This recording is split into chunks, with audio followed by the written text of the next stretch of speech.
Welcome to the Alley Oop Podcast, folks. I'm Paul Morrissey. Don't let the title fool you. Don't let it scare you. We've got a great author on this episode, Carlos Kotkin, who wrote a book called Please God Let It Be Herpes, which is about a bunch of really funny dating stories, which got optioned as a sitcom by Fox. Unfortunately, did not get picked up, but good for Carlos. He mentioned in this interview, which was done last summer. Now, here's the good thing about procrastinating, is that Carlos mentions that he's working on a little animated feature. We now know that that animated feature is Rio 2, the blockbuster sequel that made $500 million. So that's good to know that Carlos wrote a $500 million movie. He also, Carlos and I first met during the San Francisco comedy competition. We became friends. Carlos drifted more towards storytelling. He became hugely successful on the Moth circuit, which is a storytelling circuit, which I think he won a 12-time Storyslam winner at the Moth, which is winning the MVP award a bunch of times in a row, I think. I'm trying to do a sports analogy. Sorry if I'm screwing it up, Carlos. But that led to the book deal and all these other successful things. But Carlos and I also produced a story reading show for funny comedians and published authors that we did for a couple months. But I ended up getting a job working on a CBS sitcom pilot where Matt Damon and Ben Affleck were my bosses. We'll talk more about that later. But the big news, sorry to bury the lead, but I was going to be on the David Letterman show, which is a huge deal for me. But here's a few sound clips to kind of clear up what happened. 866-RON-0-FEZ. How did you end up picking up what you wanted to do with your life? Now, I got news for you. We got a couple comics coming in today. Paul Morrissey is going to be here. Mike Kaplan. Imagine you're Paul Morrissey and you started doing comedy, and after all these years slagging it out, blah, blah, blah, you get the Letterman show. Imagine how few times in life where you go, oh, this is everything that I've been working towards. Well, ladies and gentlemen, I need to apologize. Paul Morrissey, young comic, was going to be making his debut with us on the program tonight, and I'm so terribly sorry because it was a big night for him and a big night for us as well. He has a new album which is available for purchase on iTunes. There it is, called Paul Morrissey's Back. Well, he's not back here tonight. Oh. We ran out of time. I wonder why.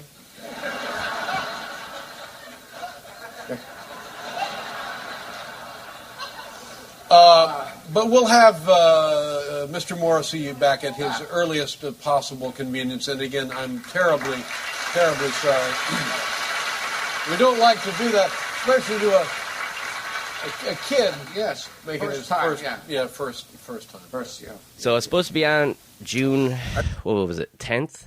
And now my date, which they were very nice and accommodating and couldn't have been nicer, as you heard Dave in that clip. Was very, very kind and apologetic towards me, which not a problem. I'm fine with it. And we're going back to do the show, me and my jokes, on July 10th. So Thursday, July 10th, I'll be on the David Letterman show on CBS, which is pretty cool. If you told the 12-year-old me that David Letterman would be apologizing to me on his show, I would not believe you. Well, I'm going to say more about Carlos. Carlos dropped out of college, became an assistant for a big producer, like a driver assistant, and would go in these meetings, and the guy told him to dress up. And he tells this great story about how all the people that he would have meetings with at the studios thought he was like this big producer's partner. So he ended up getting a job, this is a true story, as a 20th Century Fox studio executive when he was 20 years old. So we'll talk about that and a lot of other things. This is a great podcast, very cool. And also how he's pen pals with David Sedaris. And Carlos is awesome. He actually gave me his ticket to see David Sedaris the other night. Please check out the other episodes on alleyoopodcast.com.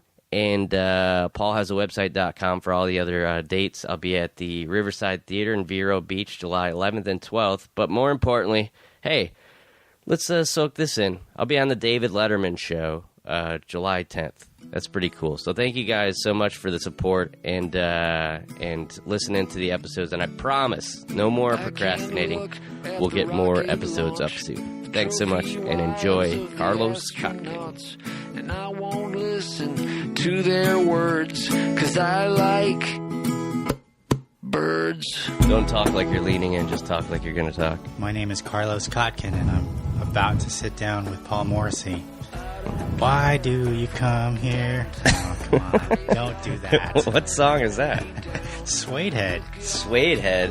What is that? Morrissey. Oh, see, whenever somebody makes like a super obscure reference, I don't get it. But I did tell you the one time I went to Amalfi. Do you know that restaurant? The one, yeah. It's Adam Carolla owns it, I guess. I didn't know that. But they do that comedy upstairs at Room 5. So I used to eat there all the time because they serve food late. I've done stand-up upstairs. Uh-huh. And so made a reservation, went there, and I said, yeah, it's Morrissey. And then they're like, yeah, you're not him. And, I was like, what do you mean? And then they started talking. They're like, oh, yeah, the singer, he comes here, like, you know, asks for the same table, comes in there like twice a month or something like that. Oh. So what are the odds that I get bumped out of my restaurant by Morrissey? Very, very or at least they don't high, even let me in, you know. Very low, apparently, if it's happened. But I did do the Ferguson show wearing a Morrissey T-shirt. Okay. And so, like, I figured the people who get it would think it was funny, and the people who don't would just think I'm an idiot wearing my own last name on a shirt. Either way, it works. Either way, it makes you memorable, right, Carlos? Yes. All right. Have we started? I think we're warming up. So I'm here with Carlos Kotkin. Hi. And Carlos is a talented writer, comedian, storyteller. Yes. What else do? You do a lot of things. I know a lot about you. I remember a lot about you. We have these conversations. I have a very... What would you call it? Not photographic, but like audio, like stuff you hear, you remember. Audiographic. Is it audiographic? But a lot of stuff I remember, like people telling me, like word for word, kind of. That's amazing. Well, it would be better if I could read stuff and remember it, but I do listen to a lot of things like... So your mind's like a tape recorder. Yeah, I listen to a lot of books on tape. I listen to... like radio shows. If I listen to sports radio shows that have like actual facts and stuff, I'll rattle them off. But it's wild. But I don't know if I actually retain it. I think I just just like a parrot. That seems like the kind of skill that a person could solve crimes with. Yeah, I think so. Or memorize scripts too. Yeah. So one or the other, whatever your priorities are. Since I'm in show business, and there's less chance to get shot at. Well, comedy's been rough lately. I don't know if you know that, Carlos. I don't. Has it been rough? It's getting rougher. The crowds are getting rougher. Have you had things thrown at you? Well, let me preface this by, first we'll say Carlos is a published author. I have his book. Do you know we used your book in a sketch that we did? Really? Yeah. I didn't know that. I gotta show it to you. I got the guy on the Craig Ferguson show. There's a guy that he plays the robot now. Mm-hmm. Have you watched it lately? Mm-hmm. Yeah. Basically, they brought this Mythbusters built them a robot for getting them Twitter followers. So they brought this robot in for a day just to goof around. And this guy, a buddy of mine, got the job to like do the voice for a day, and it's basically turned this into like a full-time gig. So he's like basically the sidekick, and so he does like a spot on like Howard, like he did Arnold Schwarzenegger on Howard Stern. Like he's the guy that called in as Arnold, and said he wanted to blow up the moon so women wouldn't have their periods, and like CNN reported it because they thought it was real. Like he does voices like even the voices that everyone does, he does them better than anybody else. So he does like a spot on Morgan Freeman. So one of the sketches was Morgan Freeman like yelling racist things to me in a bookstore, and he's reading your book. Oh, I want to see that. Okay. But your book is called Please God, Let It Be Herpes. Let It Be Herpes. A heartfelt quest for love and companionship. And you've never said that before, I don't think. That's what the title is. That's the subtitle. And so was that always the title, or was it? Yeah, Penguin approved of it. Yeah. I sent in a list of possible titles. That was my favorite. Although we knew it would be a little risky. I've seen people. I've done a few readings at various bookstores, and I was one in San Diego, and they said the title on their PA system. Ladies and gentlemen, in 10 minutes, Carlos Kotkin will be reading Please God, Let It Be Herpes. I've seen people run out the door, literally run out in fear. Yeah. We knew that was going to happen, that certain people would not be turned on by the... Yeah, but it definitely gets your attention. Yeah. Like it did it. My CD was called Paul Morrissey's Back, and it says Paul Morrissey's Back on my back. It's just a picture. And it's just like anything that makes it a little bit memorable. It grabs you. Yeah, or just it's a little different, I guess. I think that's what we were going for. Or you just put a really hot naked chick on the front, just with the... Yeah, but in my case, my book is about not getting hot naked chicks. Yeah. That would be deceiving. Although the cover is a little deceiving anyway. It's a guy like in bed screaming, like sort of a Pulp Fiction-y type drawing sketch. And why do I think it was like a Greek statue? It could be. You could make. I'm sure there is a Greek statue that's similar to. Well, the face. It looked like almost like something you'd see in artist, like a museum piece. It wasn't. So that was just that's a drawing. Yeah. Yeah. You guys did it, or where'd you get that? No, from? they found it. It was a public domain. They had whoever does their book titles over there at Penguin found it and did put the title over it. All right. We were good to go. Yeah. But some people see that title, especially the cover of the book, the artwork and everything, and they expect that it's going to be, X-rated, really racist stuff. And they get disappointed. My mom wrote the intro. Oh, did she? So that's right. That's how racy it is. Yeah, I got the book, man. Well, I don't want to skip ahead, but I want to say, this a big deal author right here that we have on the show, of course, during book month on the podcast. We had Jim Gaffigan. His book, Dad is Fat. Stephen Tobolowsky's is The Dangerous Animals Club. Very good. Both good. So you've read both of them. Both books are excellent. But you haven't read, I will say this, that you probably will never read Wayne Fetterman's book, even though you're a big fan of Wayne Fetterman, because it is an in-depth basketball biography. I could read it. It's possible. Pistol Pete Maravich. It's very factual. Like it's like the authorized biography of Pistol Pete Maravich. He's I'm gonna read it next. Fascinating guy. Right after I finish my book about breastfeeding. Yeah. Yes, and he's a new dad too. So we'll get into that. But I'll say the first time I met you, we were at the San Francisco comedy competition, and we had to do a bunch of 5-minute sets 5 or 6 times in a week. I remember we had similar energies, me and you, out of everybody. We had similar energies, not necessarily similar material. And we had jokes. I remember that. We were 2 guys that had jokes. And doesn't always do so well in competitions. No. And I remember, because that was early on. That was a big moment for me, because I was kind of like, I'd just done like a showcase for a TV show, a big TV show. And the feedback I got was all the stuff that they told me along the way. Like, you need more energy, you need to be physical, you need to command the stage, and all the stuff about just basically be someone else. You know what I mean? Which is hard, because you're like, those are the people that you want. Okay, I'll be something completely. Like a couple years earlier, maybe I would have said, okay, I'll do whatever it takes to get that. But I think at that point I was like, well, I always seem to do really well, and people like what I do, and it's comfortable for me. I feel like I'm being myself. I'm not not trying to be something I'm not. So I guess I'm not going to be able to do that show. Like that's I came to a point where it was like, well, maybe that's not for me then. Instead of like doing whatever it takes to make those people happy or to get on this or to get on that. And that was what that competition was, there's guys that do backflips and hand out candy and do all they can to make the crowd take their hair off. Yeah, do whatever. But it was like you and I remember definitely, just because I think we didn't really have a choice, we just did what we do, and just did our jokes, and you did pretty well, right? Like you? Yeah, I did all right. I made it to the next level.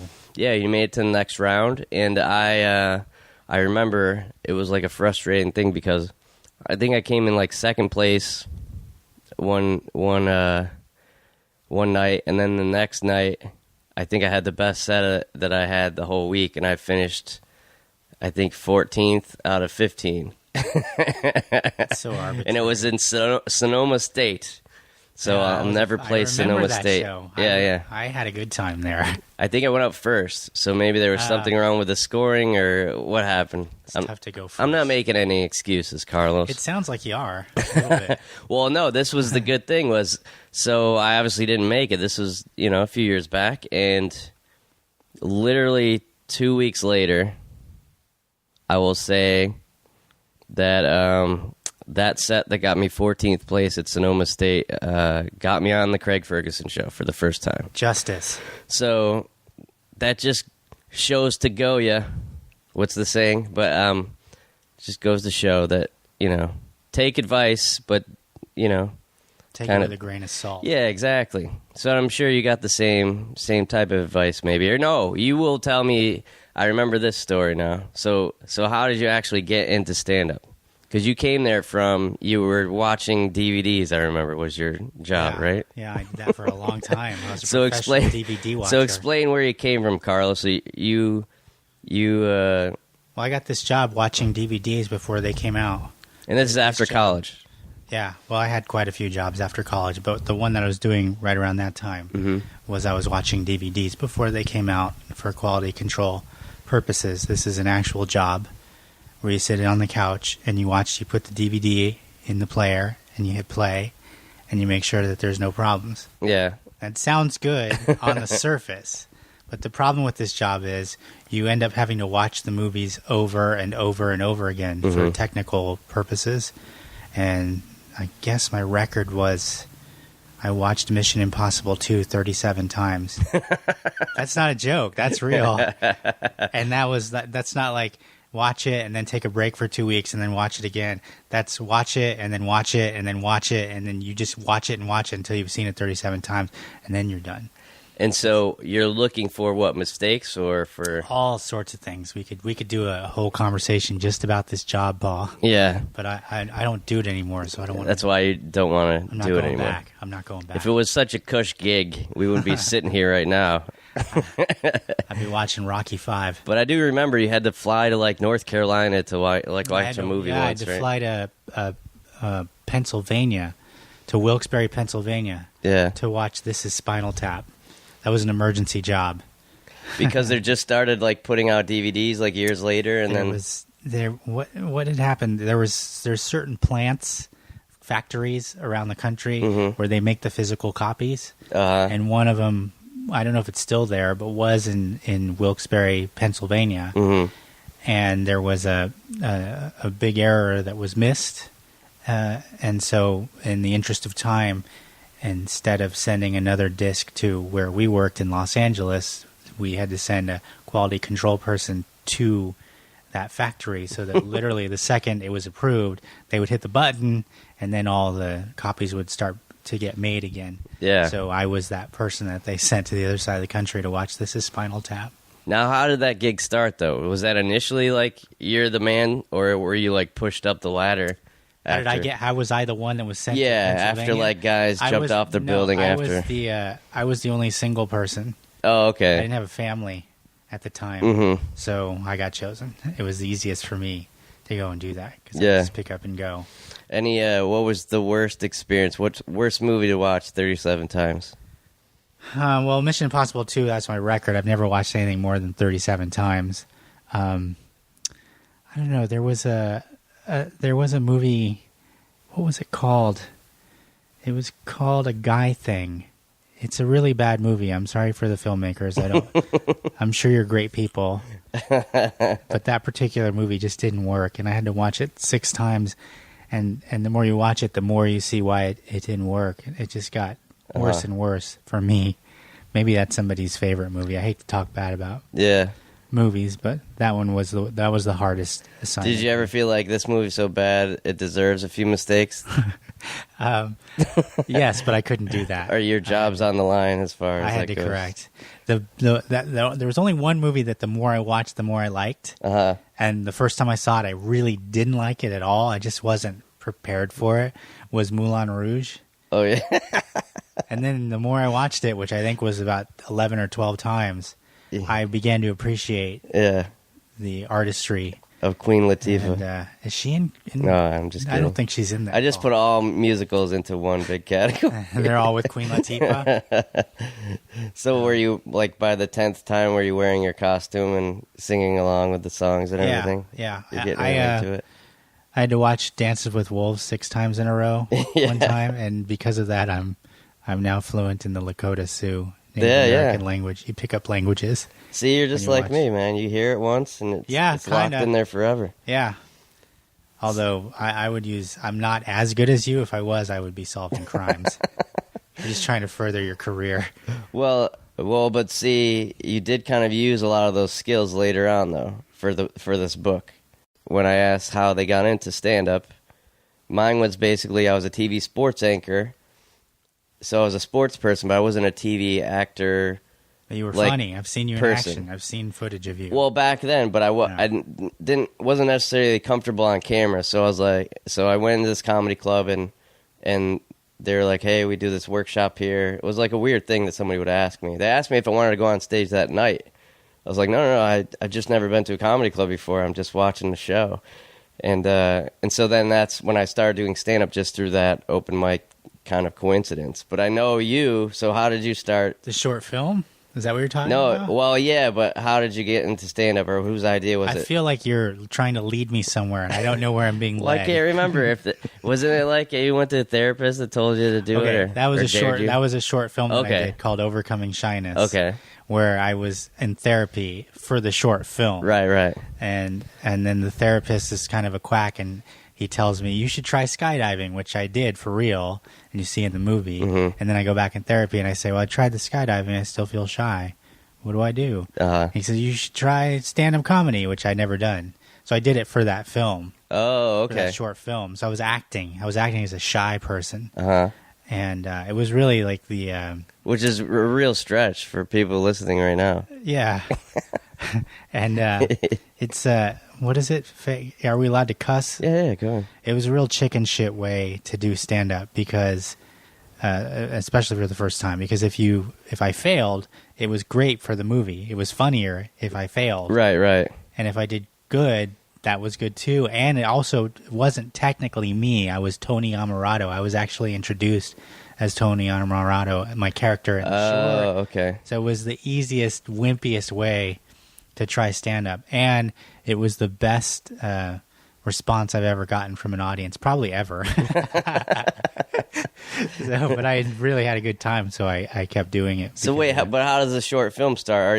Are you acting at that point? Are you writing short films, or how did you? At that time, I was making short films. Okay, yeah. And I acted and wrote and directed that one. Okay, it's on YouTube. Overcoming Shyness. But then you did actually start doing stand up after that. After that, I started doing stand up because I had such a good time. Right. Yeah, and so I would just get invited to various shows around town, around Los Angeles, and then one of those shows was a showcase for the San Francisco thing, mm-hmm. and that's where we met. And those were the biggest shows I'd ever done. Yeah. At that time, that's for a lot of us, those were really great shows, and that's why I always tell people, like, everyone's always worried about the competition part of it. It's just like it's going to be a good experience either way. Yeah, you meet people that are going to be doing comedy for like we're going to run into each other for know. We have in fact after that a few years later, you and I did probably, I would say, one of the best shows we've ever done, if not the best show, with Mary Mack Oh, yeah. The Silver Lake storytelling shows. Yeah. Right. It was like doing a show at a swap meet. Yeah. We did some stand-up shows, though, because you were like a full-on, like, storytelling author at that point, I feel. Did you already make the transition to, like, because you went from, I mean, you were doing a lot of stand-up for a while. Like, I would see you at the Promenade. Mostly. And then did you... Then I sort of transitioned into storytelling. Was that a conscious move, or was that just a more comfortable... It just felt like a better fit for me. Yeah. And also it sounds more macho to be a storyteller. Yeah? You know, when you're at a party and they say, what do you do? And you say, I'm a storyteller. Well, were you, and it is definitely different circles, you know, like... Yes, it is. Like, I learned a lot about it just through, you know, working with Brian Finkelstein. Uh-huh. And he's one of those guys. And then there's like 5 or 6 of those guys that just do... They're, like, whether it's in New York or L.A., one of those guys is in, like, every storytelling show. Yeah. And so it's like, and I just did one we were talking about the other night. Uh-huh. And so those are fun for me because it feels like the audiences are a little more forgiving. Not forgiving, but I guess they'll listen more. They're there. The attention span isn't so, like... Right. If they haven't laughed in 10 seconds, they're not like, all right, where the hell is this going? And I find that most of those audiences are with you. They want you to succeed. Right. Whereas when you do stand-up, that's not always the case. Sometimes people want to challenge you. Yeah. You know, make me laugh. Let's see if you can do it. Instead of, I want to laugh. Please say something funny. I will laugh. Right. I'm ready. Well, it's like for stand-up, I don't know, it was something crazy, like 30-something shows in Canada. But it's like you have these stories that they're good stories, but for stand-up, you don't know. Like, my rule is always if it's funny or if it's interesting. That's my rule to, like, all right, I can say this. And so certain audiences will like you so much that they're on board for this to listen to just a story that happened. Because I went through Customs with Rob Zombie, and I thought that was a funny story. That's all you need to say. Yeah. And so he got through with no problem, and I'm the one that got, like, the secondary check. So they let through the guy that had the cow skull on his hat and the dragon boots. As it should be. Yeah. But I said, like... Because he's too obvious. Of course there's nothing wrong with him. But still, if it's your job and some old lady is like, who is that? You know what I mean? Like, I said the equivalent. I am, for customs and, like, police officers, I am the hot chick in the nightclub line. Like, I'm the one that gets right through. You know what I mean? But Rob Zombie is me in the nightclub line. So he should be frisked and made to wait. You know what I mean? And it was a pretty funny story. And so sometimes at the stand-up shows, I would say, like, it was probably like 70%. It would go well, and they would enjoy it. And then the other 30 are like, all right, just tell us a joke. And so... But the storytelling show, of course, people just like hearing that story, as long as it's true, you know what I mean? And that's what I always feel is the hard part about stand-up, because people are like, but is that true? And I was like, well, of course it's true. I'm not just going to make up, like, you know, that my grandmother did this or did that. I just don't do that. Even my jokiest stuff is definitely based in some truth, you know? So your grandma was a fighter. Yeah, you've heard that story, Carlos. I still do stand-up from time to time, not as often as I used to. Mm-hmm. But when I do, I just find that I'll truncate my stories. I'll just tell, like, the middle part of it. Yeah. I won't tell a beginning or an end. Because I had in the past, like I did it at Acme in Minneapolis. Okay, yeah, telling like, full stories. Right. And you go beginning, middle, and end. By the time you get to the end, the audience is, like, done. They're just like, okay, you've taken us on this emotional journey. We don't want to hear anymore. Right. And you go, but I got another story now. And start up again. It doesn't work. But if you just do a really quick setup so they know what you're talking about. Yeah. And then just hit the jokes of the story. Right.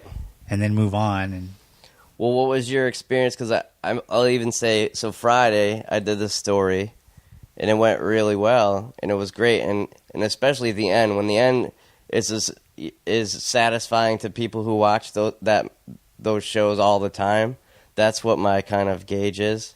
Yeah, you gotta land the ending. Even though, like, you know, in theory, it's supposed to be like a working out. Like, I think the show's called "I'm Going Somewhere" with this. Uh-huh.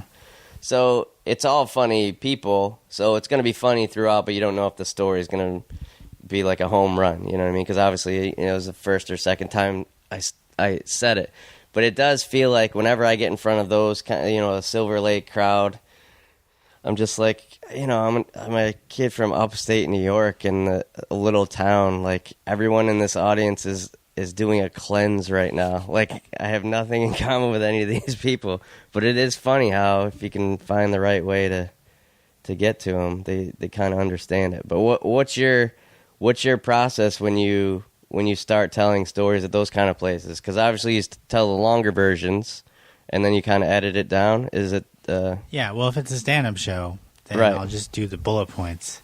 I'll just do the quickest. Well, what's more enjoyable for you? I like to tell the longer version. Yeah, you of course. Can breathe, and there's more depth to it, and more for people to sink their teeth into and get emotionally involved. Yeah, but I like doing both things. But you got a lot of success in that pretty early on, right? With the storytelling stuff. I suppose I did well. I enjoy it. Yeah.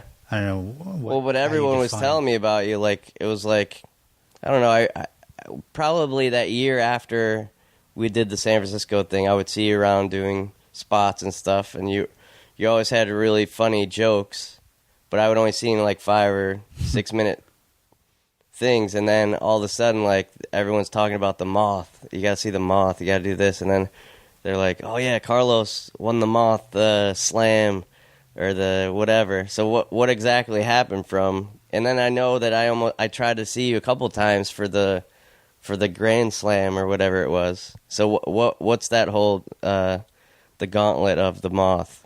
The Moth? It's anybody can do the Moth. Yeah. Anybody, just put your name in. Right. And if they pull your name out of a hat, then you're doing the Moth, which is part of the excitement of it. You never know if you're going to even tell the story. You don't know if you're going to go up, or if you're in the audience, you don't know what you're about to watch. You don't know who's about to go up, and people from all walks of life go up there and share a slice of their experiences, and it's exciting. It's fun, and I've done all right.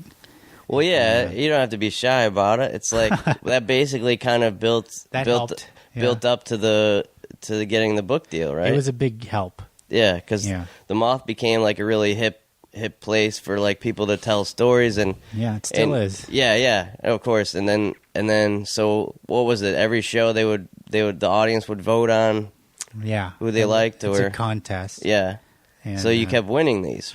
I have won a fair amount. So then you would win like 1 month, and then what? You would have to come back at the end of the year. How did that whole thing work? Yeah, I guess it's like that so many contests. It's like Uncle Clyde's comedy contest. Old school. You're really giving like some pinpoint LA comedy references now. It's more like March Madness. Okay, it's like March Madness. So they'll take the winners they'll take like 10 weeks worth of winners, or 10. They'll take 10 winners, and then those 10 winners will go up against each other. Yeah, in the Grand Slam. Right. And then if you win that, then you go to New York and you get to. And so you've done that, right? I have. Yeah. So then, are you changing stories every time you do it? You or have to. They pick a different subject, right? Yeah, you're not allowed to repeat. But there's just as many Moth type shows around town now as there are.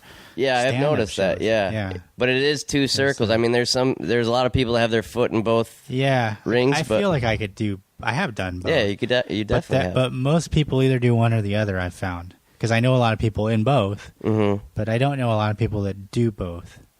But I don't know many people. I don't know anybody who were good comics and then just kind of went to there and immediately got kind of embraced in that. It's like it's tough because it's a different rhythm. Yeah, it's definitely a different rhythm, and probably closer to what we do anyway, right? Would you say? Yeah.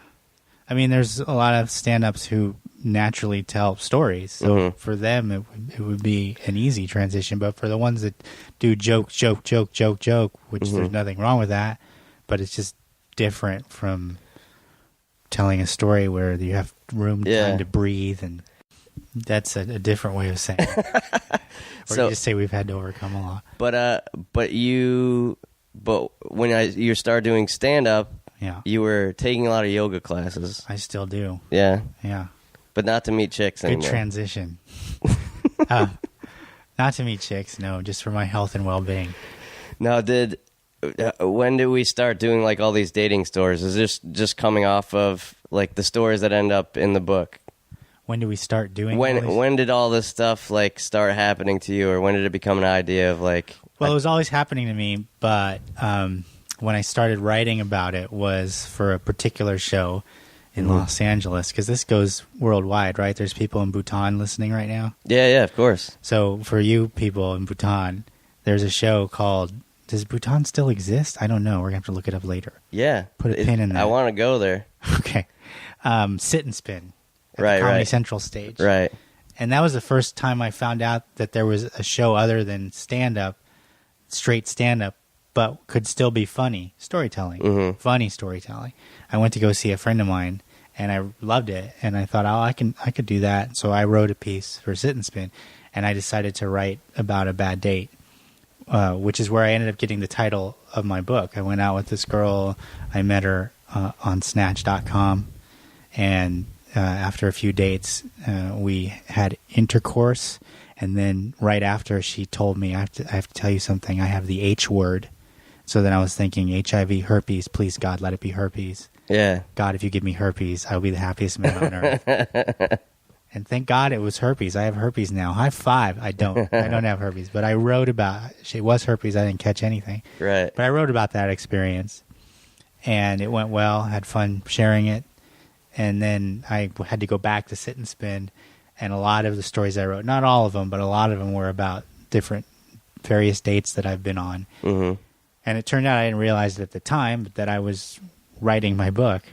Yeah. And so you end up with a pile of these personal essays, and I ended up getting a book agent. And when we first sent out the essays, they were about all kinds of different things. They weren't just about dating. They were about growing up with chickens and a trip to Bora Bora that I took. And, a strange encounter with a person I didn't know at a movie theater where I ended up fingering the side of his head. I remember this. And so most of the publishers said that they enjoyed my writing, but they couldn't market it, and I didn't have a large enough base at the time to make a book of just random stories by me. But one of them, New American Library, said that they liked it. They said the same thing, but they liked the dating stories. There was 4 dating stories in there out of 18 stories. Yeah. So they said they wondered if I could write a book of just dating stories, which I could. So I had to put aside 14 of the stories, and then I sent in summaries of what the 14 new stories would be all about dating. Yeah. And they liked it, and then they gave me the green light, and that was my book. That turned out to be the book. And a lot of the stories I had already written because I had already performed in shows. So it wasn't starting from scratch. I had done a lot of the work already. Yeah, and that goes kind of against your thought process creatively. Usually when you're like, oh, well, these are all about the same thing, I want them to be different. But in that case, they're like, no, give us a lot of the same thing. Yeah. So that worked out better for you. Or at least kind of focused your energy, because I guess that's what you're always looking for. At first, I thought it'd be more interesting to have something different every time you read a new story. What is this one going to be about? Yeah. That's what our friend Sedaris does. Yeah. But we're no Sedarises. Well, and we'll talk, and that's, when did we start? When did I start seeing it? That was way after the competition. Yeah. That was like 2 or 3 years ago.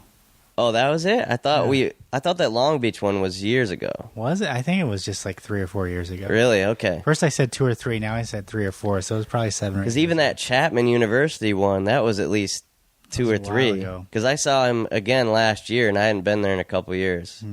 Or no, that was this year. I saw him this year. Oh, you did? I literally because I remember how cool that place was, because nobody knew about it. It's Chapman University. It's like in the middle of, it's just the students go. So I bought tickets for, I think, because you try to see him at Royce Hall, it's ridiculous. But I think I literally was sitting front row center for like $30 or something. Nice. Yeah. And I remember even that night I had like an extra ticket, but you were going. So yeah, whenever you see Sedaris at a college, that's the best place to. But actually, me and Jim Gaffigan talked about this for a while, because he wrote that Dad is Fat book basically out of, I think he did a pilot that wasn't going to go, and then wrote the book, and now the book was such a bestseller that he got like a 7-figure deal to write a second book, and they're gonna make another pilot with him. So it's like the book thing is kind of saving, and so a lot of people are using that. What do you feel about the book thing? I didn't have the same experience as Mr. Gaffigan. Well, but you still got some success off of it. Yeah, because that opened doors for me as a writer. Definitely. Yeah, because after the book came out, got optioned by the Fox Network, wrote a pilot. Right. Yeah. So what was that whole process like? So that was interesting. It was good. I mean, we didn't shoot it. It didn't go to series. That's the Super Bowl, but we made it into the playoffs. Yeah. So that was pretty good for a first time around. So I wanted to get your advice on this because, well, I mean, just your experience on it, because I think I told you this story about that guy who wrote 8 Simple Rules. Did I tell you? I think so. That he Tell me again. Well, he just wrote, like, real quickly, this guy, he wrote 8 Simple Rules to Date My Teenage Daughter. It was a blog. And then he published himself, like, in Denver, just invited all his friends and sold, like, 200 books at this, like, Barnes & Noble. And then he tells, like, some New York publisher, like, oh, this is the best-selling book in Denver, and got, like, a deal to publish it. And then I think somebody called and asked, like, are you interested in making this a movie? And he's like, sure. So they had to pay to option it for a movie, which didn't end up getting made, but he still got paid for it. And then they got paid to option it as a TV show. So he basically got paid 3 times, or at least twice, for this book. Which, coming from the comedy world, like, let's say I come up with a great pitch, if the network doesn't push it or it doesn't go, then it just falls by the wayside. Yeah. But if you already have a book, it's a kind of an almost a bible of what the show can be like, and they also put money into it already. It almost seems like that's a better way of doing it, Yeah, I'm far from an expert. I can't give you advice, Paul, but well, no, but just tell us what was the whole experience, because when you wrote the book, were you thinking I could do this into a TV show, or this would be cool to turn into a TV show? No, when I was writing the book, I was just mostly concentrating on that. But then it came up. It seemed like it was a possibility, and so I certainly wanted to explore it. And we got a producer on board, pretty noteworthy producer. And then once we had the producers, then we went to get a studio, and we got the studio, and then. We went with the producer in the studio, and we went and pitched it to all the networks, and it was all brand new to me, so it's kind of like just a school. Yeah, I just started pitching stuff this past season. And did you ever do any of them by yourself, or no? I did the following pitch season, because after I met the people, I was able to go back and pitch other things, and went at the tail end of last pitch season and pitched a project that was just with me as the writer, and Tribeca was the producer on board, and we didn't sell it, but I do give a great meeting. Yeah? I'm really good at pitching. Yeah? Well, not good enough that I can sell, but good enough that I can make people smile in the room. Right. Yeah, and I think that comes with comedy, but I was always like, I don't think I could have done this even 3 or 4 years ago. Would have been too shy or not knowing what to do. But doing shows helped a lot as far as pitching. Yeah, it's basically like doing a show in a room to an audience of 3 or 4 people. It's not a problem, right? And especially if it's about you, that's like the one thing you do kind of believe what you're in. Talking about, yeah. I don't know if you believe in yourself, but you know what you're talking about. That's how many. Well, you got it sold. Yeah, I've sold one time, so we'll see if we'll do it again sometime down the road. So what was it like being in the pitch meeting with the guy that was with you? Was pretty good, or no, we had good meetings.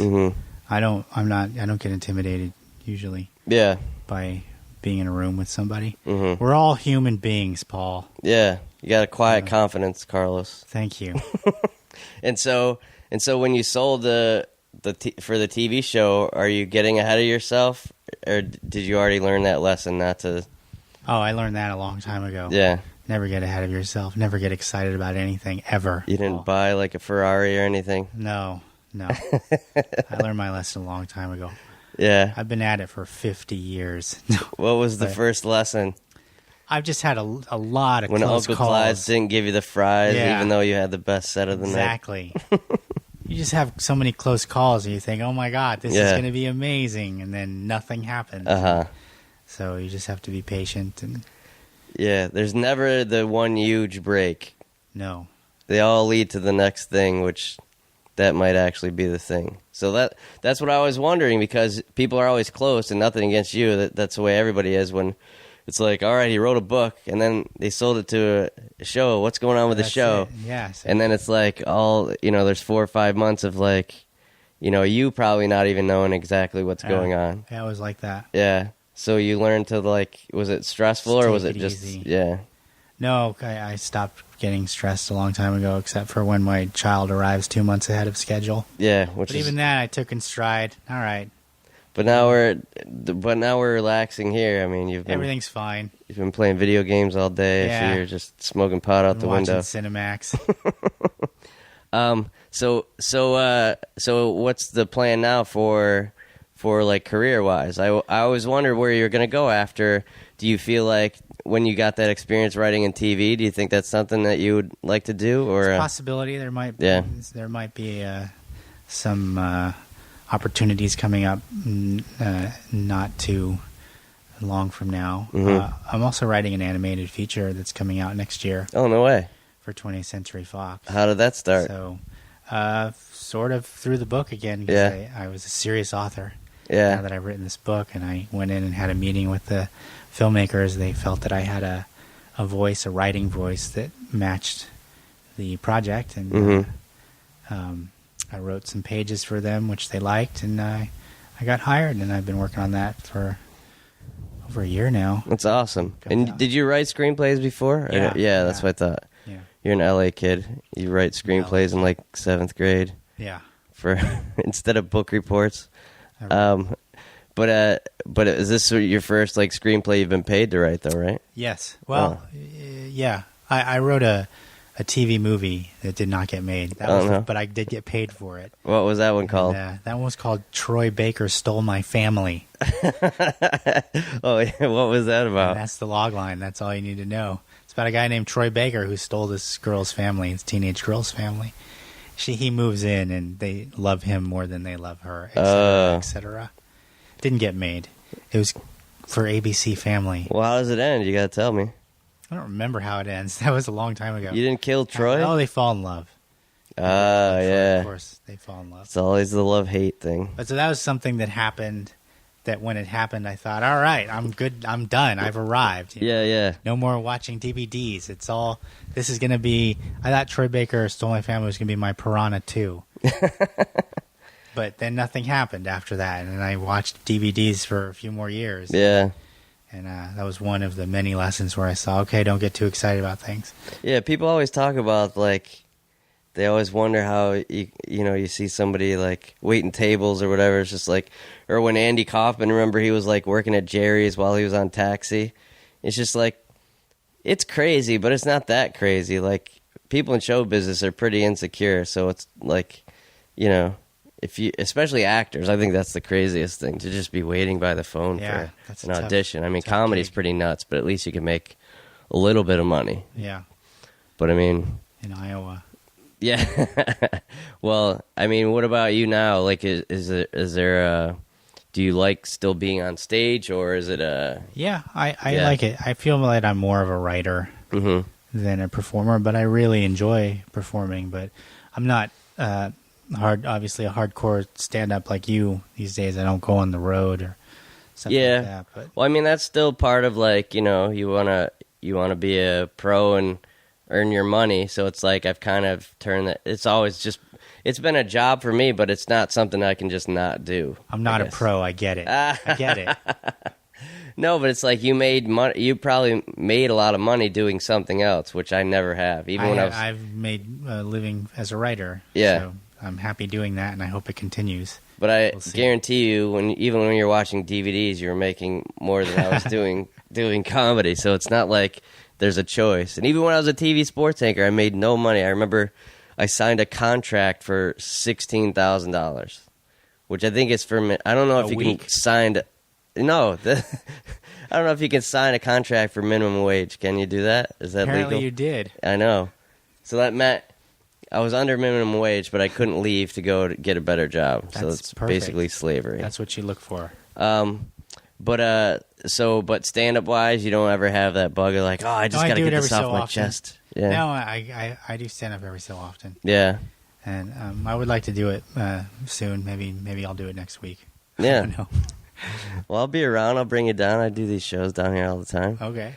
But I'm still from that writer standpoint where it's never like, oh, I just need to get on stage and let off some steam. It's like if I have something I want to say or something I've written and well, I do that a lot. I'm doing a show. I just did a sit and spin. Right, yeah. And then I'm doing another show on Wednesday where I'm going to be reading an essay, and that's fun just because it's fun. Yeah. But it also is very helpful in terms of editing your piece. Right. What works and what didn't, and what needs some adjusting, and it's reading to a live audience is excellent for that. Yeah. It's the best editor you can have. Well, and I think we both kind of learned that from we could talk about the Sedaris thing. David Sedaris is obviously one of my favorites. I realized was from my hometown only after I became a huge fan. And I've had some kind of funny correspondence with him. I've been going to see him for about 10 years. And I even remember there was these girls I went to high school with that told me about him in San Francisco. And they taped him. They had cassette tapes of him. Wow. And I heard his voice. I was like, what the hell is this? I didn't even have the attention span for it. But then when I read one of his pieces in Esquire that my roommate in New York showed me, and then they had the audio too, and the audio was even funnier than reading the piece. And I think we should plug his new book. Let's explore diabetes with owls. Yeah, go out and get it right now. Yeah, it's great. It really is.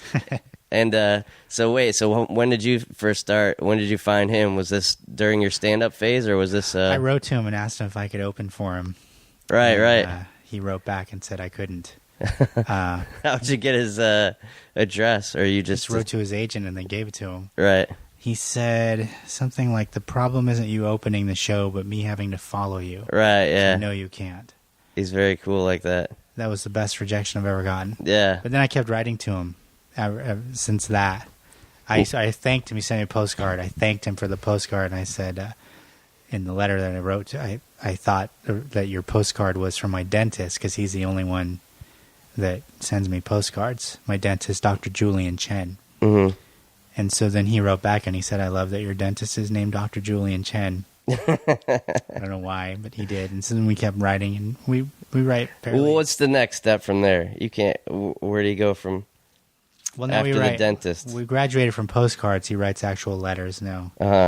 And we write fairly regularly. No, but I'm saying, well, where did you bring it from the dentist to? What was the next one? I have to look in my file. Was it ever like, hey, I read the new book, or did you try to keep it very obscure? And I didn't mention my book for a while. No, but his books and stuff. I don't talk about his book. Yeah, I write stupid things about my dentist and whatever other silly things are going on. Right. He seems to do the same. He tells me about what podcast he's listening to. I wonder if he's going to listen to this one. Well, I told him. I didn't. I was saving the story, but I went with my girlfriend who's Filipino. And I mentioned you. I think she's Filipina. Is that what it is? Yeah. Pinoy. I know that. Unless your girlfriend's named Robert. Well, it's not. It's not like la. It's not. I don't think so. All right. You're too Mexican, Carlos. Do you speak Spanish or no? I do. Yeah. Un you poquito. Switch? We can do this bilingual. Puedo hablar español si quieres. Nice. Vamos. I just know Tango Medio Chiles. Tango and cash? No, I lived in Mexico for a month. As in Cuernavaca. That's all you need. Yeah. So you mentioned Sedaris to him, or what? Yeah. What happened? So I wonder if he... what happened? Well, no, it was a weird... It's a weird thing always, because I never know if he... I don't expect him to remember who I am. But then when he starts talking to me... I had a really cool... That time in Long Beach when I talked to him, I'd just done Ferguson, and he had just done Letterman. And he started telling me about, he just started talking to me. He's like, I did Jimmy Kimmel's show for the first time. They treat you like family. I went to talk to his parents. He was like telling me this 10-minute story, and there's like 500 people waiting in line. I remember. I was there. Yeah. And you were first in line. Pretty close, yeah. And there was like 500 people behind you, and you did not care. No, I did care. I was like looking back, because you know how long I've been seeing him. Yeah. I have like 2 pictures with him. Like That's when he was still taking pictures with people, which he hasn't done that. That's like 27 years ago. Yeah, at least when he was still cleaning houses. But yeah, that was so he has like these weird. He'll have like a completely like sane conversation about like stuff. He'll talk about our hometown and where I was last time, and then there's other times he'll just be really obscure, and I think maybe he's just tired. So I never know. I don't expect him because he does talk to people for like 5 hours afterwards. Yeah. But my girlfriend, he asked what she was, and he's like, "Oh, I just went to the Philippines," and he started telling like a 5-minute story about how he did a reading there, and he went to the cockfights and lost all his money gambling on the cockfights, and then he was like, he said something about you're a writer, right? And I was like, well, I'm a comedian. I go, but one of my buddies, I think you know Carlos Kotkin. He's like, oh yeah, I love it. So I don't know if that was genuine. He knows who you are, right? He does. Yeah. And I said, yeah, I have his book and all that kind of stuff. I said some good stuff about you. Thank you. So I didn't know the inside scoop about your dentist. I would have mentioned that. Well, next time I talk to him, I'll say some good things about you. But so what's the correspondence been? Because I remember you said something about him helping you get the book deal, but I don't know if that's... He tried with Random House, but it didn't work out. But I appreciated him trying to help. In what way, though? How did he... He contacted some big uppity-up person at Random House, and we sent the book to that person. And that person passed on the book, but he wouldn't have read it. It had not been for Sedaris. But the book was already made, or it was just a... It was the same day that guy called and said, thank you, but no thank you. We enjoyed it, but we're not going to do this. And then an hour later, Penguin said, we might want to do this. Boom. Yeah. That's the moment, Carlos. Yeah. That's your... That's when it all changed. Highs and lows. You just can't care anymore because you know something good's coming afterwards. True. Yeah. But what... So then what's your correspondence with him like now? Because... Just friendly, just whatever's happening. So now that you're a published author, yes, the sweet spot of Sedaris' shows is when he mentions another author's book. Yeah, I don't think I'm... And says... Yeah, I don't think that's going to happen. Why not? I don't know, I just don't think that's going to happen. That's what you got to say. Just say, hey, my mom's going to the Royce Hall show. If you could mention my book... That moves 1,000 books right there. He's the only guy that actually sells books anymore. If you go to a David Sedaris reading, everyone in the line buys 3 books. It's incredible. Yeah. And most of it is because you want him to sign something. But I mean, I'm sure his agent's just like, can you do like 60 of those dates? But so have you thought about doing any of that stuff like with the book? Did you do any readings or did you do... I went to a few places, but I can't... I remember you did Book Soup or something, right? When I was... I went to Powell's in Portland, Oregon. Oh, yeah? That was great. Had a really good time in Portland. Mm-hmm. I went to a handful of places, but I was told that's kind of old-fashioned now to go physically from city to city. Mm-hmm. It's not really done anymore. Yeah. For most books, so. And so what is your process now? What kind of gets you writing now? Is it for these storytelling shows, or are you doing it? That I do for fun. That's just a good outlet. I just enjoy doing it. But I guess what I'm asking is, are you the type of guy that like you're the Woody Allen and you get up at 9 o'clock every day and you write for 2.5 hours exactly? I'm at least as good as Woody Allen, I would say.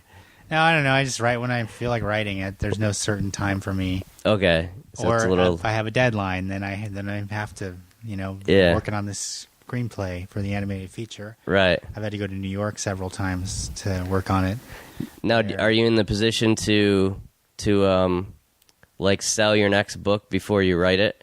No, I wouldn't say that. Yeah. Yeah. Because that would be like another great way of getting you motivated, right? Yeah, I'm not quite there yet. I'm probably on the totem pole of all the people that you have interviewed for your podcast. I'm probably under the totem pole, like buried underneath it.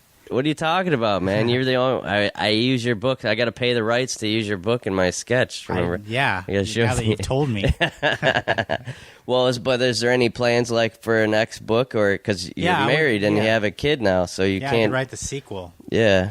Yeah, I definitely could write the sequel to the book I just wrote. I would also like to write a book about all the various jobs I've had. I've had interesting, like going to Pennsylvania to watch This Is Spinal Right. Tap. I have a handful of stories about jobs that I've had. Yeah, I always wanted to do that. I feel like I'm one of the few comics that actually had like different jobs before I started doing comedy. Because a lot of comics just do comedy because it's fun and they don't really have the attention span for anything else. But I had like literally every job you could do. And my dad also, like, my dad used to set bowling pins like in the bowling alley before they had like you had to put them on the spikes. He worked in a toilet paper factory. Is that true? Yeah. No, I'm kidding. Well, it is funny when there's like all these like is antiquated? Is that That's a word. yeah? It exists. Is antiquated something that's been phased out? Or am I Yeah, not would using say- that right? No, I would say that would cover it. Yeah, because when I worked at the TV station, there was a guy who I never knew what he did. He just smoked a lot. He had like a cigarette rolling machine on his desk, and he would just take the cars to get oil changed. And Sounds like a sweet job. yeah, and that was the thing. And he's an old guy, and they're like, "Oh, he's been working here for 45 years or something." I was like, "Well, what's he do? Like, he can't just take. He's probably here before cars or something." They're like, "No, he used to develop the film when news footage was shot on film. He was the guy who developed the film." And talk about being like a telegraph operator. Yeah. But I haven't had a job that's like super outdated like that. What's the worst job you've had? I don't know that I've necessarily had bad jobs. I've just had interesting jobs. Yeah. There wasn't any job that I had oh my God, this is horrible. But Never quit any job? I've quit a few jobs, but not because I didn't like them, but because I was ready to move on. Yeah. I've never had a really bad job. I guess I've been lucky. Never got talked into anything bad? No. I filled sandbags for one day. I would not. Nobody would ever talk me into doing that. When you're in a small town and an adult says, "Hey, we'll give you some money. You want to fill some sandbags?" And we're just like, You do it. First job I ever had in my whole life, was when I was 15. I got a job as an art department assistant on a movie called Canine, starring Jim Belushi and a dog. Oh yeah, you don't have to tell German me. Shepherd. Yeah. Are you a big? I got it Canine on fan? Blu-ray. I thought you were gonna show me a tattoo. Yeah. Yeah, so that was fun. Yeah. I wasn't technically supposed to be working on it because I was 15, so I had to lie on my papers. So how did you get the job? My mother worked for a company that rented office trailers, and the production company rented an office trailer, and so she found out they're making a movie. So I went with the truck driver to drop off the office trailer. And I got out, and I saw these people carrying boxes into a big warehouse. I didn't know it at the time, but it was the art department, and they were setting up shop. And I asked them if I could help them carry the boxes in. They said, sure. And as I was carrying the boxes, I said, my name's Carlos, and I want to work in movies, and I'll do anything for free. I'll sweep up or whatever. And they said, okay, but we got to pay you. And that was my first job. Oh my gosh. Amazing. Yeah, that's Credit in the movie and everything. How did you get the confidence to do that, or you just didn't know any better? I didn't know any better. Or were you I like an know. old soul when you're a kid and you're like, I know this No, I high was school scared. stuff is BS anyway? I was scared. Yeah? But I did it anyway. You're the second person that's gotten a job, a show business job, through moving stuff into the... Really? Yeah. Maybe that's the key. This guy, W. Earl Brown, have you ever seen I know that. Something About Mary? I have seen He played the Something About retarded Mary. brother, Okay. but he's also in Deadwood. He's in a bunch of like westerns and stuff. He wrote on Deadwood. Oh. And he got a job. He was working in a theater in Chicago when they were filming Backdraft. And he was just working in the theater, moving stuff, cleaning stuff. Ron Howard's in there. And he's talking to him every day, but he's talking in a Chicago accent. And then they started playing basketball on Sundays, and he arranged a basketball game. And he starts talking to him, and Earl's from Kentucky. And he's like, hey, I thought you had that accent from Chicago. He's like, no, I was just working on it just for, acting. He's like, can you teach? Because the Backdraft's a Chicago fire department. He's like, if you can teach the rest of these guys that accent, I hire you. And he's like, all right, but only if you put me in the film so I can get my SAG card. So that came out of just him like... Yeah, it's moving. That's crazy, right? That's how you get into the industry. But how do you get the balls to do something like that? Well, I guess the same thing for writing a letter to David Sedaris. You have this... Well, either they're going to say yes or no. Right. If they say no, you're right back where you started. There's no fear of failure in Carlos Kotkin. Or in Paul Morrissey. I wouldn't say that. I think most of my life is based on fear of failing. I won't eat an egg. Well, that's because eggs are disgusting. You shouldn't eat an egg. All right, eggs are gross. You're the first person that's agreed with me on that. One of the first jokes I did as a stand-up that's been done many times by many other stand-ups. I didn't realize it at the time. Uh-huh. But who was the first person that figured out it was okay to eat an egg? And you do a caveman, was it Steve the caveman that said, hey, look what just dropped out of that chicken's ass. We should eat that. Yeah. I haven't heard that before. Oh, I'm sure it's been done a million times. I always tell when people talk, why don't you eat an egg? And I always say, I always wait until it grows up. It's gross. Eggs are disgusting. And chicken's so good that why would you even... Yeah. It's like eating ice cream before it's... Well, I guess that's not a good analogy. What's a good analogy for something else? The Patton Oswalt analogy. What's that? About Star Wars and the new Star Wars, and it's like you can appreciate Angelina Jolie, but not John Voight's ball sack. That's Patton Oswalt, ladies and gentlemen. Well, the other one I will say is it's like eating a untoasted what the hell, English muffin. Isn't that the most fascinating thing? How good is an English muffin when it's been toasted, but when there's no heat involved, it might be the worst tasting thing ever. It doesn't even taste like bread. It's not even edible, I don't think, until it's just so crunchy and it's so good. I don't know who figured that out. Can't argue that. Yeah, it is weird like that. But what's going on next? We'll mention the book here. Please God, let it be herpes. We can buy that anywhere. Amazon.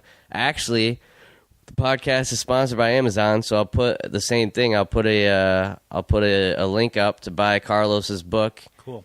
Not only will you buy Carlos's book, but you'll throw a couple of pennies back to the podcast if you go to paulhasawebsite.com or alleyooppodcast.com. Great. So we made Dad is Fat from Jim Gaffigan a bestseller. So I'm looking to do that again, even though the book's been out for a while. We want to get you back on the charts. It's like getting your song in a movie. It will revitalize your sales. You are the movie. Yeah, we're the movie right now. So what's next for? Well, wait, can you get it on the website or anything? Do you sign the books for people, or only like if you're David Sedaris or something? I'm happy to sign books for people. I don't know how I can get them out to. I've signed books, and bookstores. There's somewhere where I have my signature, but I don't know how. Just buy the book. Come on. Yeah. And Carlos, is it carloskotkin.com? It is. carloskotkin.com. And have you ever thought about this? I always thought about this. Probably. If you have your book, when you go to like Starbucks, say you go to the Starbucks at the Promenade here, that's in the Barnes & Noble, would you just like bring a bunch of your books like you're signing them and then just kind of ask people I'm about to do that. Would they throw you out? I would just do that every day if I were you. When we're done here, I'm going to go do that. That's where I met Gaffigan. He signed books there. I went to that thing. Oh, did you really? Yeah. Oh, I was did you stay? How long did you stay? I did not stay. Okay. I met up with him afterwards. I didn't see he read something though? He just talked. Okay. I don't think he read anything. I was asking. Talked and then did a Q&A. Okay. How was it? It was good. It was funny. Was it pretty packed? Or? It was packed. Yeah. That's awesome, man. Yeah. Well, it's good that books are still being sold. I was wondering if that's books a thing are still that being sold. Now, did you do an audio book for yours? No, but maybe somewhere down the line. Oh, that's got to be the funnest part of it. Yeah, I haven't done it. We'll do it right now. Okay.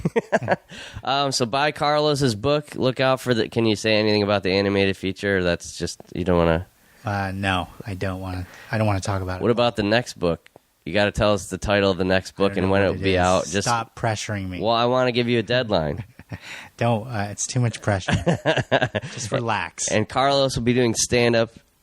I'll be at a comedy club Wednesday. Yeah. Taboo Tales at the Maca Theater. Okay. Whatever the date is. Well, I'll start doing these storytelling things with you because I'll be in town for a couple months. Okay, sounds good. I'll get to writing, and then Carlos will write letters to Penguin to have them buy my book. Okay. And then we'll talk to David Sedaris about his dentist. Perfect. Well, thanks so much for being on the show, Carlos. Congrats on your baby girl, the marriage. You don't have to deal with this dating stuff anymore. It's all done. Even though you get divorced? Smooth sailing. Will you get divorced just to do another dating book? It's possible.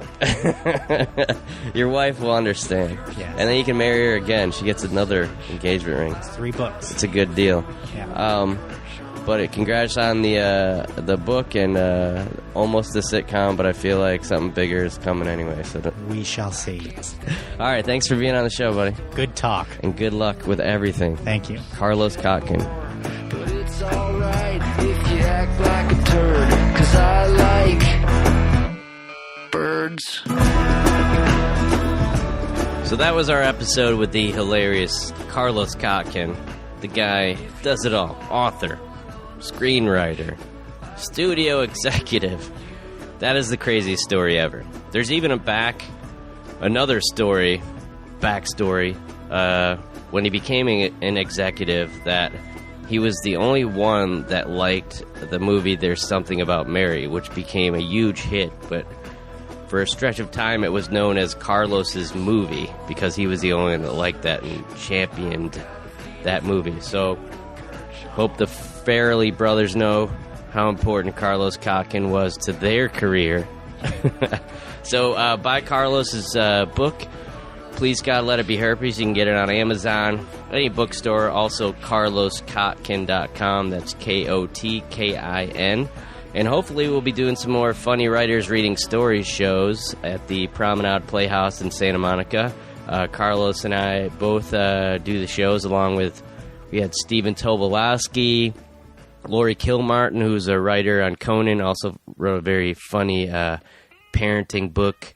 And yeah, that's a fun thing to do. So hopefully we'll get to do a few more of those before the end of the year.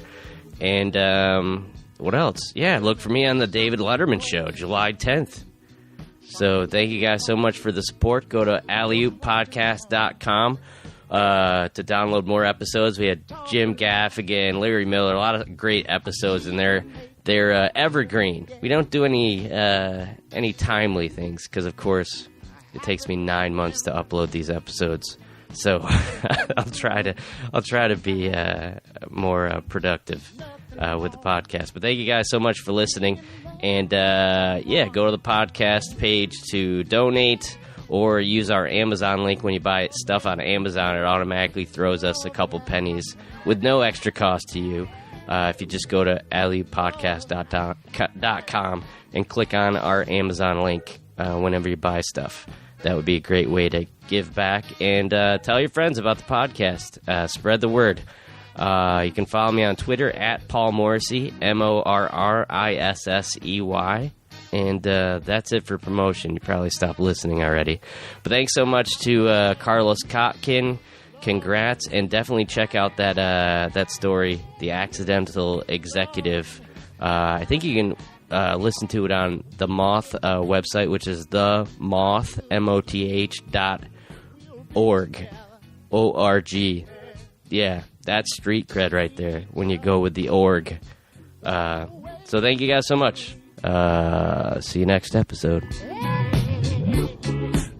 Oh, baby, love and happiness.